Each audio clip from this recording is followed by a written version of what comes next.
Fala galera, você que está acompanhando aqui o canal do Vencendo Concursos, seja bem-vindo a mais uma dica de informática para o concurso da FUNMEC e também para o concurso do CETEC, né, que você vai ter aí agora em maio.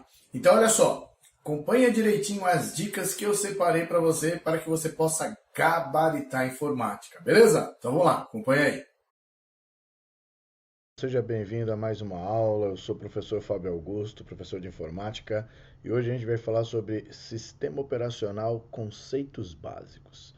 Então, esta é uma aula que a gente tem aí de introdução ao sistema operacional antes de falar do Windows 7, né? Então, é necessário a gente ter algum conhecimento a respeito de sistema operacional para depois entrar com as características do Windows 7, beleza? Então vamos lá, vamos conhecer então o sistema operacional em si.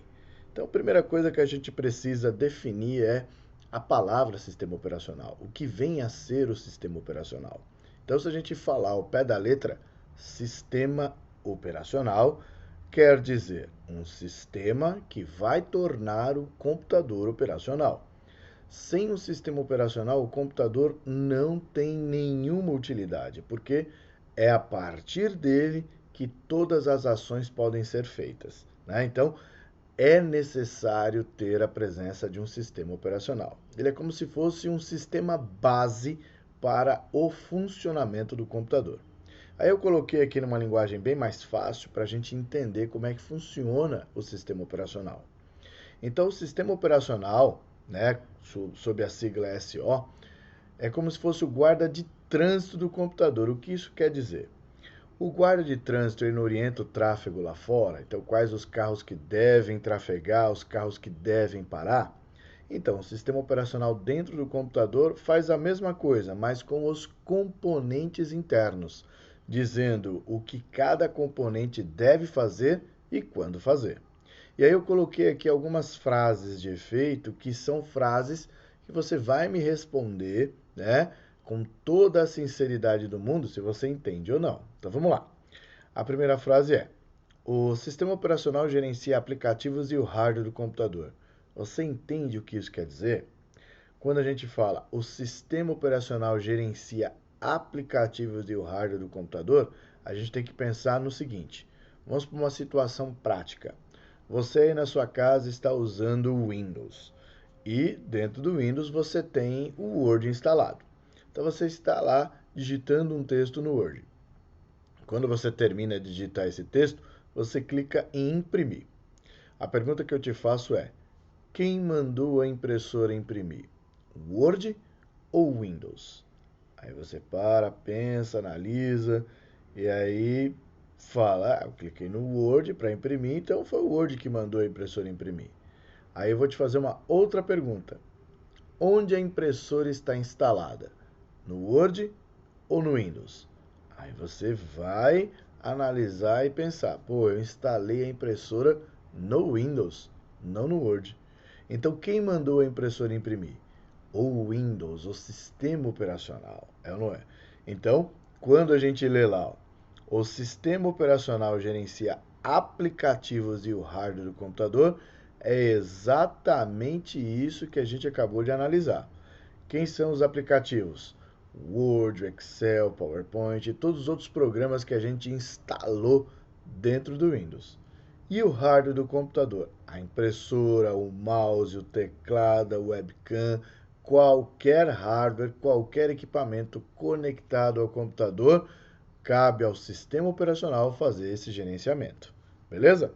Se não estivesse instalada a impressora, lá no Word eu ia continuar tendo o botão para imprimir, só que não iria imprimir nada. Deu para entender? Tranquilo? Ótimo. Agora vamos para a próxima frase aqui, ó. Quando o computador é ligado, o sistema operacional é transferido do disco rígido para a memória. Que memória é essa que ele está falando? Ele está falando de uma memória chamada memória RAM. A memória RAM é uma das memórias mais importantes que a gente tem no computador, porque é através dela que todas as ações são feitas. Então, cabe a ela a gente fazer o quê? A abertura de um programa, o carregamento do Windows, enfim, todas as ações que são feitas no computador são carregadas lá, beleza? Depois eu coloquei aqui uma frase, ó, tipicamente aplicativos são projetados para trabalharem com um sistema operacional específico. O que quer dizer tipicamente? Tipicamente quer dizer na maioria das vezes, mas não quer dizer sempre. Isso nos traz a seguinte situação: os aplicativos são feitos para funcionar em determinados sistemas operacionais, como por exemplo, existem aplicativos que foram feitos para funcionar no Windows, existem aplicativos que foram feitos para funcionar no Linux, no iOS, no Android e por aí vai. Mas existem os aplicativos que a gente chama de multiplataforma. O que é um aplicativo multiplataforma? É um aplicativo que funciona em praticamente todos os sistemas operacionais. Então, não é aquele exclusivo que só funciona em um determinado. Aí eu te pergunto, você conhece algum aplicativo multiplataforma? Você vai falar, ah, não, não conheço. Então eu vou te fazer uma pergunta bem básica. Qual o navegador de internet que você utiliza no seu computador? Eu tenho certeza que você vai me responder, Google Chrome. Aí eu vou te perguntar, qual é o navegador que você utiliza no seu celular? E eu tenho certeza da resposta também. Você vai dizer Google Chrome. Aí eu vou falar, olha, analisa, seu computador, seu celular. Não são, vamos dizer assim, sistemas operacionais diferentes? Ah, professor, eu tenho Apple tanto no meu computador quanto no meu celular. Ok, no seu computador você tem um macOS, né? No macOS é um sistema operacional. E no celular você tem o iOS, que é outro sistema operacional. Portanto, são sistemas operacionais independentes. Não importa se você está dentro da mesma marca ou não. Para quem tem o Windows e Android, também são sistemas operacionais independentes. Então, portanto, você tem um aplicativo multiplataforma. Beleza? E aí eu coloquei mais uma frase aqui, ó. Necessidade de um tipo específico ou de uma família específica de processadores e ou memórias. O sistema operacional, ele exige, no caso do Windows, que é o que a gente está estudando, requisitos mínimos para a instalação, ou seja, ele vai exigir uma configuração mínima que você tenha no seu computador para que ele seja instalado. E se você não tiver esse requisito mínimo, o Windows não poderá ser instalado, beleza?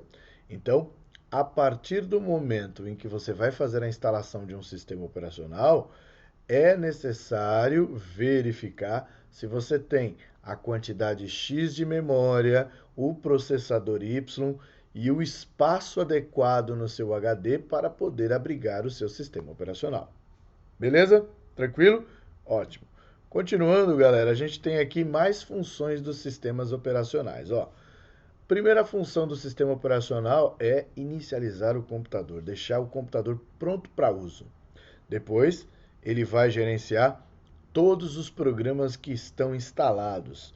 E além disso, claro, fazer a gestão da memória, aquela memória que a gente comentou, a memória RAM, não é isso? E depois fazer o que a gente chama de programação de tarefas. Então, você aí na sua casa sabe o que é programação de tarefas? Eu tenho certeza que você vai dizer para mim que não sabe. Agora eu vou pedir para você. Aperta Ctrl Alt Del aí na sua cabeça. O que você vai abrir? Ctrl Alt Del você usa geralmente para fazer o quê? Abrir o gerenciador de tarefas, não é isso? Então, o que é o gerenciador de tarefas?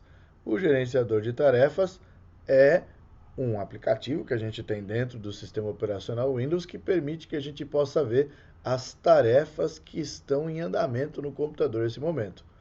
E como é que ele consegue listar as tarefas que estão em andamento naquele momento?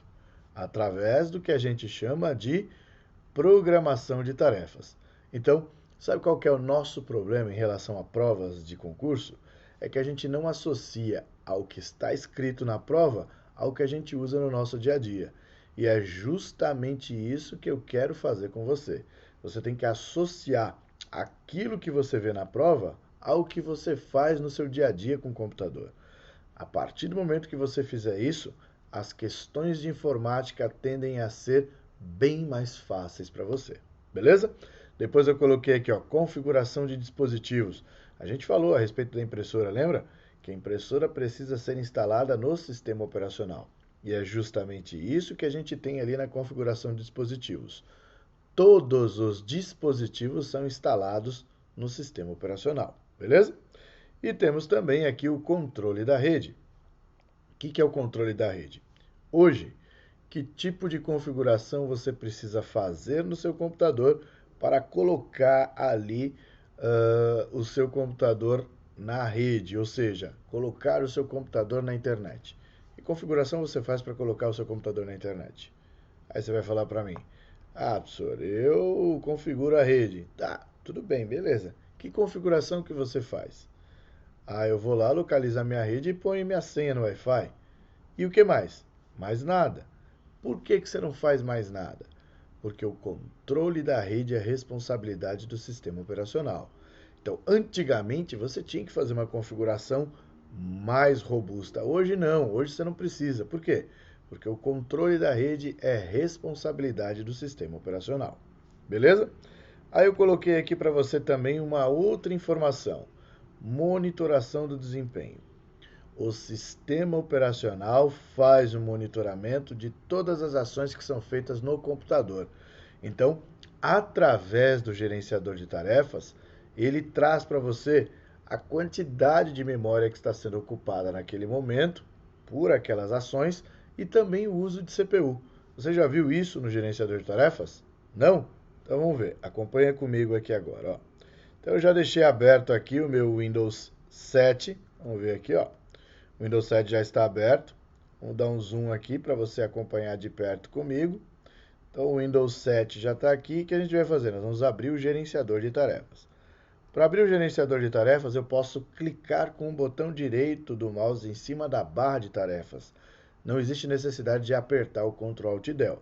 Mas apertar o Ctrl Alt Del não está errado. É que o Ctrl Alt Del, além de trazer as opções, inclusive de abrir o gerenciador de tarefas, ele traz outras opções que podem ser feitas lá no computador. Beleza? Então vamos abrir aqui o gerenciador de tarefas. Abrindo o gerenciador de tarefas, ele já traz aqui para mim o seguinte, ó, tarefas. E aí, aqui na aba desempenho, ele já traz para mim, ó, uso de CPU e uso de memória. Então, vou dar um zoom aqui para você ver bem de perto, olha lá. Ó. Uso de CPU, uso de memória, não é? E aqui embaixo já está sendo listados a quantidade de processos, o uso de CPU e a quantidade de memória física que está sendo ocupada neste momento. E onde nós estamos? No gerenciador de tarefas do Windows. Beleza? Então, você está vendo que sim, o gerenciamento, a monitoração do desempenho é feita no Windows 10. Beleza? Voltando para cá, o sistema operacional também precisa ficar pronto para o uso. O que é deixar pronto para o uso? É o que a gente chama de interface com o usuário. A interface com o usuário é como o usuário vai interagir com o sistema operacional. E nós temos duas maneiras de interagir com o sistema operacional.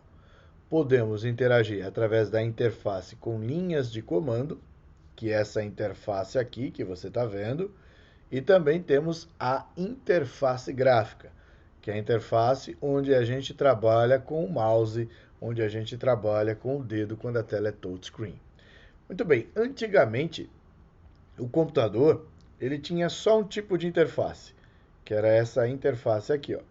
Era a época em que os computadores eram voltados apenas para quê? Trabalho. Então, você tinha apenas um ambiente de linhas de comando. A pessoa que fosse trabalhar com o computador, ela tinha que ter o conhecimento de linhas de comando. Se a pessoa não tinha conhecimento de linhas de comando, ela não conseguia trabalhar com o computador. Então, foi aí que os caras que vendem computadores pensaram, olha, a gente precisa tornar o computador um pouco mais popular. Então, como que a gente faz para o computador ficar um pouquinho mais popular? A gente precisa fazer com que essas pessoas que não sabem linhas de comando também possam utilizar o computador. Então, a gente precisa tornar o uso do computador mais fácil. Foi aí, então, que surgiu o que a gente chama de interface gráfica, que é essa daqui. A interface gráfica possibilitou que pessoas que não soubessem linhas de comando pudessem operar o computador, seja através do mouse, seja através do dedo, hoje em dia, né, por conta das telas touchscreen, o uso do computador se tornou o quê? Fácil. E aí, a partir do momento que houve essa popularização, o computador passou a ser não só uma ferramenta de trabalho, mas também vamos dizer assim, eletrodoméstico de maneira que fosse utilizado também para lazer. Então tem gente que vai lá e compra o computador para o quê? Acessar a internet, para assistir filmes, ver vídeos, né? E não trabalha com o computador, só faz o uso disso. Então quer dizer, hoje a pessoa que não tem conhecimento nenhum de linhas de comando pode operar o computador. Porém, mesmo ele trazendo a interface gráfica, as linhas de comando ainda podem ser utilizadas, porque trata-se de uma interface do próprio sistema operacional. E como que isso é cobrado em prova, professor? Aí eu vou trazer para você algumas ações que você deve anotar aí no seu caderno. Olha lá. Primeira coisa, anote essas palavras-chave que você está vendo aí, ó. Interação direta, lotes de arquivos, scripts e shell de comando. O que são essas palavras-chave? Essas palavras-chave remetem a essa interface que a gente está comentando, chamada prompt de comando. Então, onde você vê no enunciado de uma questão a palavra interação ou conjunto de palavras interação direta, lotes de arquivos, scripts, shell de comando, ele está fazendo justamente uma alusão ao que a gente chama de prompt de comando. Então, ele está trazendo à tona esse tipo de interface. E como cai em prova? Aí eu coloquei aqui uma questão para você analisar comigo.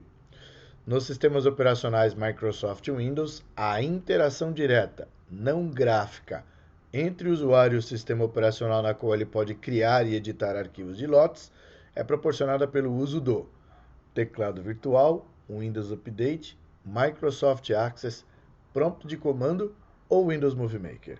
Então, vamos às palavras-chave aqui. Ó. Primeira coisa que a gente tem, olha só, ele traz aqui para mim o seguinte, a interação direta. Então, palavra-chave que a gente viu lá, interação direta.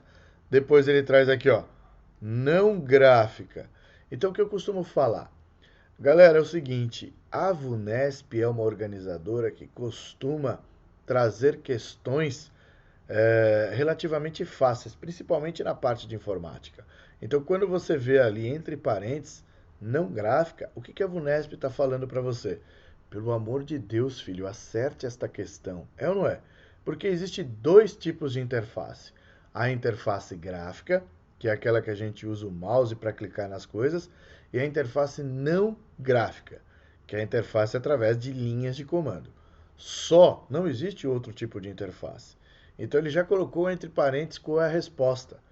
Interação direta não gráfica, entre o usuário e o sistema operacional, na qual ele pode criar e editar arquivos de lotes, que é a nossa outra palavra-chave. Então, a partir daí, ficou fácil de você identificar qual que é a resposta. Então, a resposta é prompt de comando, beleza? Agora, numa outra prova, caiu uma questão sobre o mesmo assunto, mas de maneira diferente. Olha aqui de novo, só para a gente reforçar, aqui as palavras-chave. Interação direta, lotes de arquivos, scripts e shell de comando. Beleza? E aí, galera, viu só como não é tão difícil assim informática? Basta você ter o caminho certinho sobre aquilo que você precisa estudar e você vê que informática é uma matéria tranquila e que você pode muito bem se dar bem no concurso, beleza? Então, um forte abraço para você e até a próxima. Valeu!